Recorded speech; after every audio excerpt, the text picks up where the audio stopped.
Hello everyone, I'll be starting with the working length determination. It will be covered under the following headings, starting with the introduction.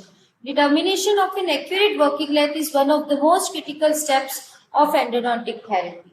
The cleaning, shaping and obturation of root canal system cannot be accomplished accurately unless working length is determined precisely. Thus, we can say that predictable endodontic success demands an accurate determination of working length of root canal and strict adherence to it in order to create a small wound site and good healing conditions. Now, definitions. According to endodontic glossary, working length is defined as the distance from coronal reference point to a point at which canal preparation and obturation will terminate. This is the working length, and reference point is the site on occlusal or incisal edge from which measurements are made. A reference point is chosen which is stable and easily visualized during preparation. Usually, this is the highest point on incisal edge of anterior teeth and buccal cusp of posterior teeth. Now, the significance of working length. It determines how far into the canal instruments can be placed and worked. It affects degree of pain and discomfort which patient will experience following appointment by virtue of over and under instrumentation. If placed within correct limits, it plays an important role in determining the success of treatment. Before determining a definite working length, there should be straight line access for the canal orifice for unobstructed penetration of instrument into the apical constriction. Coming to the working width, it is defined as the initial and post-instrumentation horizontal dimensions of the root canal system at working length and other levels. Significance of working width. It's to attain a round apical stop so as to achieve a three-dimensional impermeable seal. This round shape conforms to the round cross-sectional tip of Gattapacha. Large working width of apical area removes more bacteria and let the irrigants to reach apical area more easily than in canals with small working width. Now there are different methods of working length determination: radiographic method and non-radiographic method. Radiographic methods include Grossman, Engel, Wien, Cutler method, radiographic grid, endometric probe, direct digital radiography, zero radiography, and subtraction radiography. And non-radiographic method include digital tactile sense, apical periodontal sensitivity, paper point method, and electronic apex locator. Starting with the radiographic method, first Engel method. Initially measure the estimated working length from the preoperative periapical radiograph.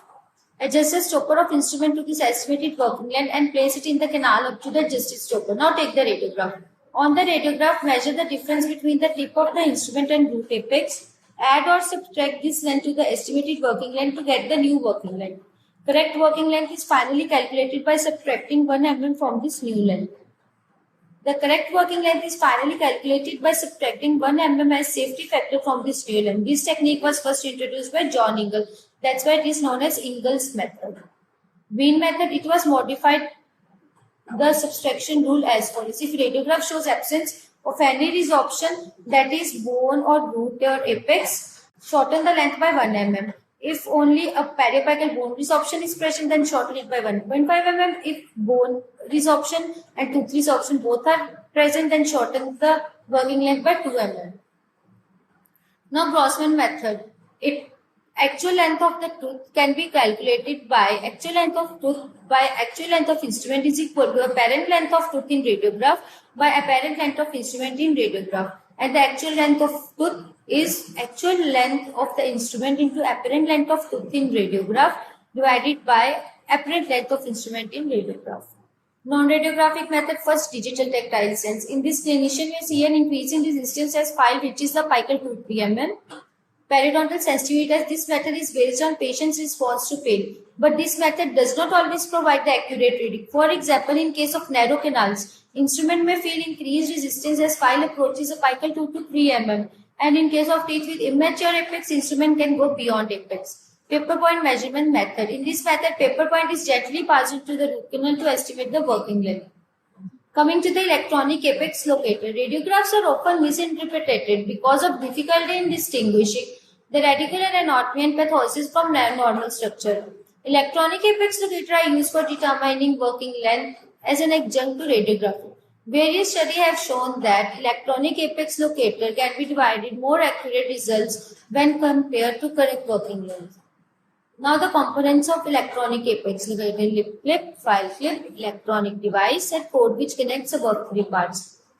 Advantages of apex locator: it provides objective information with high degree of accuracy, and it is accurate in reading. Disadvantages: it can provide inaccurate reading in faulty cases like in presence of bulb in tissue and too wet or too dry canal. Coming to the first generation apex locator, it is resistance based. So this is known as resistance apex locator, which measure opposition to flow of direct current. It is based on the principle that resistance offered by PDL and oral mucosa is safe, that is 6.5K ohms. Initially, Solar Explorer was imported from Japan by Amadon, but nowadays first generation apex locator are off the practice. Blood, pus, rating agent, irrigant, and other materials used within the canal can give false readings. This is the first generation apex locator. Second generation apex locator is based on impedance, which measure opposition to the flow of alternating current or impedance. A major disadvantage of second generation apex locator is that root canal has to be free of electroconductive material to obtain accurate readings. Presence of electroconductive irrigants changes the electric characteristics and lead to inaccurate reading. This is the second generation apex locator, which is impedance based. Coming to the next, third generation, they are also called frequency dependent apex locator. They are based on the fact that at different sites in canal give different impedance in between high 80 kilohertz to low 400 hertz frequencies. Fourth generation. Recently, fourth generation apex locators have been developed, which measure the resistance and capacitance separately rather than the resultant impedance value.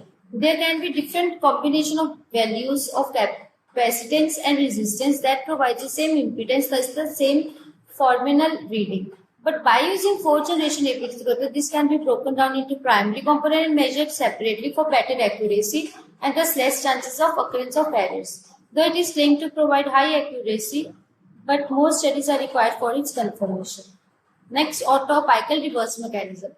Now it stops and reverse rotation when instrument tip reaches a distance from apical constriction taken for working length. It prevents apical perforation, and the 7000 reverse the rotation when tip reaches the apical constriction. SOFI ZX uses root ZX to electronically monitor the location of file tip during whole of instrumentation procedure.